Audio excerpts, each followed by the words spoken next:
Since Grand Prix motorcycle racing began back in 1949, we have had 399 different race winners, and it is a number 99 in the hands of Jose Antonio. Start of the year, tonsillitis, he had a bowel infection, he was all sorts of sick earlier on in the year, but he was particularly quick as Lanetta had a big moment there coming to turn 3. He's got a podium to try and defend in his final 2 laps, but Rueda could have potentially achieved something like this much earlier in the season, but for problems out of his control, he's got a lap and a half to manage. Off the grid, it's lights out, and we are racing here in Moto3 in Aragon.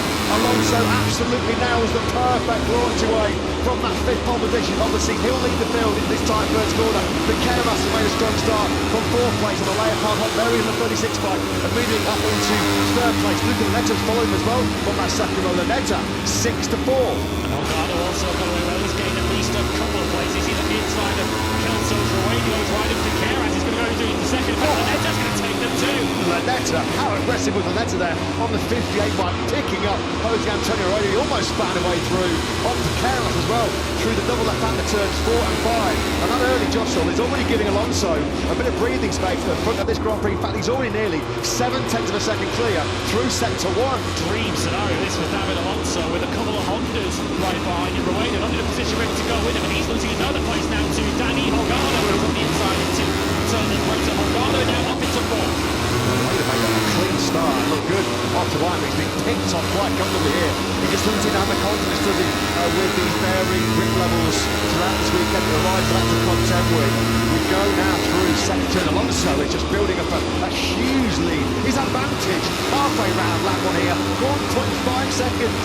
See you later, says David Alonso. It's who's going to finish second now, unless he makes a mistake later on. Keras then ahead of Holgado. Here comes Kelso now, looks like on the inside of Rueda. He's past Montola and Rueda in one sector as Adrian Fernandez goes back to Rueda. He's just been absolutely swamped here in these early stages as Jack points out to his Dantes. He's out for the harder rear tyre.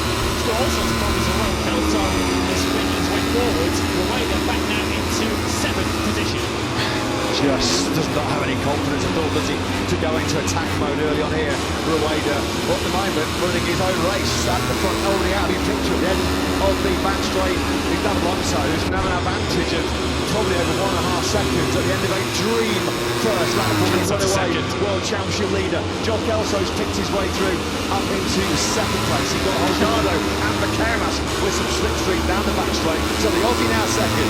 Follow me, he says. Look at the 80. He's getting away from us. Here comes Tyler Borsato now at the inside of Lanetta, who started this first lap right at the sharp end. He's now been shuffled all the way back into 7th. Ortola's next along behind him in 8th. Rueda now 9th and plummeting back down the order. Yeah, it's been a real tough start for the number 99 off that front row of the grid in 2nd place. There was Ortola, thought about showing Lanetta his front wheel there. Tyler Borsato does show his front wheel. He had the big twix there, locked the front, didn't he, on the brakes into 5. He ran off the circuit, he ran to Keras right off the track as well. So Ortola was trying to find a way through at 5 on Lanetta. He just got caught up in Lanetta make a tap there on the left thigh from Danny Holgado. Out of shape there on the brakes going to the reverse corkscrew was Adrian Fernandez.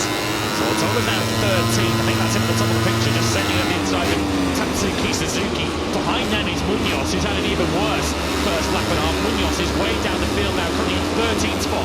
Yeah, and that was a beautiful play by Fernandez. He runs a little bit wide, but he just had so much better drive out of reverse corkscrew, so much better corner speed through turn 10. He just eased on the inside of Danny Holgado. That was a lovely move. I don't know whether it was just maybe a mistake on the exit of turn 9 by Holgado, because he just seemed to lose all his momentum. Fernandez just breezed on by him. What a start this has been for Adrian Fernandez. 17th, he launched away on the line, and he's already up into the podium places, about to complete lap 2. Sensational from the Leopard Honda rider. Yeah, for breakfast this morning, our colleague in pit lane, Jack Appleyard, fancied a bit of Adrian Fernandez today. Oh, that was on the proviso that the race was going to be wet, although it's largely dry here. Fernandez is charging himself up into contention, up into 3rd place. So far on this lap, Alonso's lead has not increased over Kelso. It started the lap at 1.6. It is still 1.6. It's the chasing packer following Kelso's instructions to stay behind him. It's working at the moment. David Munoz has had a terrible start to this Aragon Grand Prix, qualified third, he was back in 12th.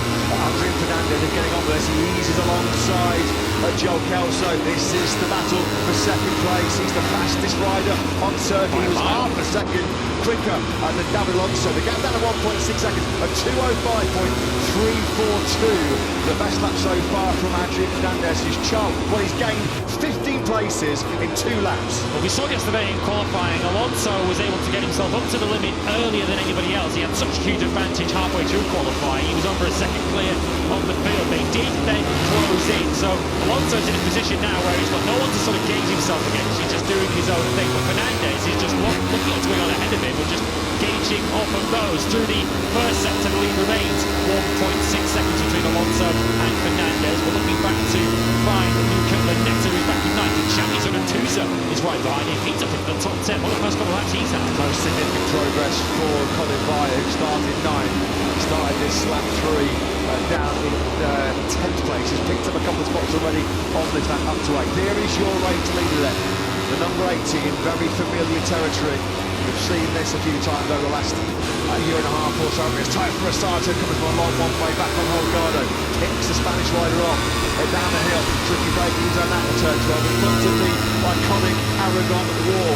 Pretty intense battle this for second place behind David Alonso, already peeling left into turn 15. Now this is all about the slipstream. Who can pick up the drive grip in these greasy conditions down this 968-metre backstraight. Rueda trying to get the slipstream behind Joe off last month. It's not a given though, as Vaya goes all in for what would be a hugely significant win in terms of the championship. With David Alonso out of this, Alonso now is just nursing that CF Moto to the checkered flag.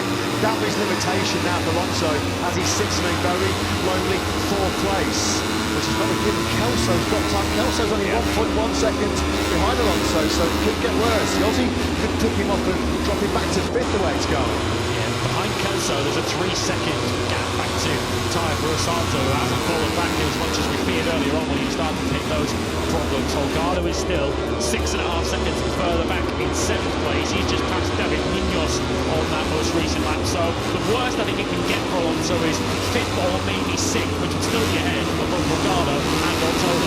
Joel Esteban further down has just taken the last points for the place for Prix. Scott Coleman 15th now from Esteban on the curves down the hill. Into 14 we go. That mistake on that new tarmac patch on the previous lap of turn 12. Rueda has responded, and he's responding kindly. That's a real significant advantage now back to Vaya.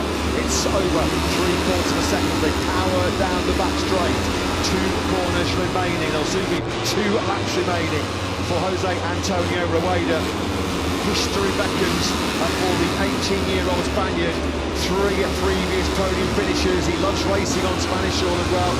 2 of his 3 podiums previously have come in Catalonia, just 3-hour drive away from this Aragon circuit. He starts lap 16 of 17 with a commanding 8/10 of a second lead. It's just going to cause all the journey that Jose Antonio Rueda has been on to get to this stage. He had all sorts of health problems at the start of the year. Tonsillitis, he had a bowel infection, he was all sorts of sick earlier on in the year, but he was particularly quick as Lanetta had a big moment there coming through turn 3. He's got a podium to try and defend in his final 2 laps, but Rueda could have potentially achieved something like this much earlier in the season, but the problem's out of his control. He's got a lap and a half to manage that 8/10 of a second advantage. I think Lanetta is the same as Rueda, who just caught out there pushing too hard on well-worn Prodi tyres on one of those repair patches. Thankfully, Lanetta stays sunny side up because he's on course here for a brilliant maiden podium.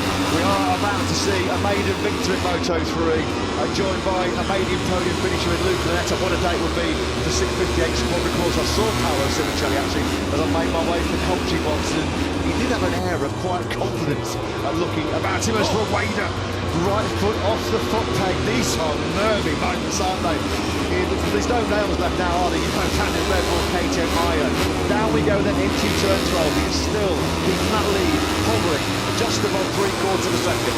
Alonso is extending that advantage back out again over Joel Kelso. Started lap at 1.1, it's now up to 1.6. So it looks like that Alonso has always had that 4th place under control. Given where Ortola and Holgado are, with Vaya not winning the race, Alonso would still extend his World Championship lead.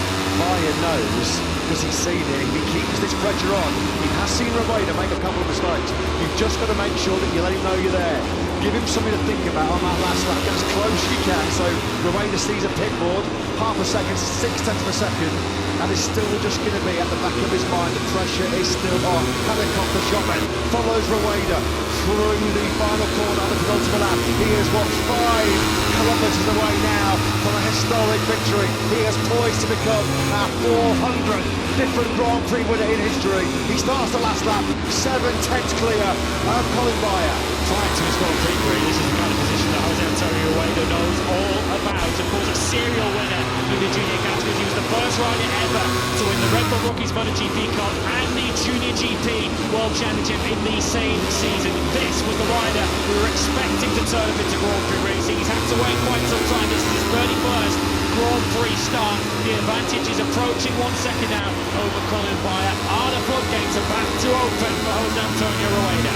This is the first time that Rueda has led a Grand Prix since round 2 in Portimao. This is not an experience he's accustomed to at World Championship level. As Lewis mentioned, the feeder classes, a serial winner. He's about to be a winner though, maybe for the very first time at Grand Prix level. This is the moment that riders dream of when they're making their way through the feeder systems, heading to the World Championship. The biggest day of Jose Antonio Rueda's life is about to be completed. He has got, 5 corners now remaining. This surely is over. He's 1.3 seconds clear of Bayer. He doesn't need to take too many risks on this final lap. Bayer just does not have the speed, he doesn't have the grip to go within. He's got turn 14, the right-hander now to go, and turn 15 moves us onto the back straight. Usually the last lap, back straight in Moto3 and Aragon. It's all about who can get the slipstream, who can get the top-end speed down the back straight. But Rueda has nobody near him. Since Grand Prix motorcycle racing began back in 1949, we have had 399 different race winners, and it is a number 99 in the hands of Jose Antonio Rueda, who has just one corner left between himself and history. The Spanish teenager, congratulations, as he becomes Grand Prix Racing's 400th different race winner. First time winner for the rampant Rueda. What a performance, started in 2nd place. He takes the checker.